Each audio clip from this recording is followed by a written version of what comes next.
কারো ক্যান্সার দেখে যদি এই দোয়াটা আপনি বিশ্বাসের সাথে পড়েন, জীবনে কোনোদিন ক্যান্সার রোগে আক্রান্ত হবেন না। অন্যের বিপদ যদি দেখেন, এটার জন্য একটা দোয়া আছে।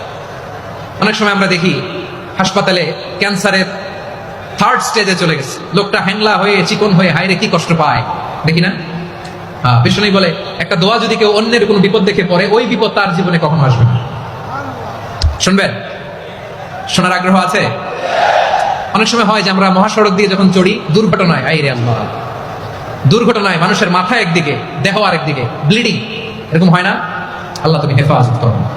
বিশ্বনবী বলেন এই দুর্ঘটনা দেখে কেউ যদি এই দোয়াটা পড়ে, তার জীবনে সে কোনোদিন এরকম অ্যাক্সিডেন্টের সম্মুখীন হবে না। শুনবেন? বিশ্বনবী বলেন অন্যের বিপদ দেখে কেউ যদি পড়ে, আলহামদুলিল্লাহিল্লাযী আফানি মিম্মা বাতালাকা বিহি ওয়া ফাদ্দালানি আলা কাসীরিন মিম্মান খালাকা তাফদীলা, মানে প্রশংসা সেই আল্লাহর যে আল্লাহ তাআলা তোমাকে যেই জিনিস দিয়ে পরীক্ষা করেছে, আমাকে ওইটা থেকে বাঁচিয়ে দিয়েছে।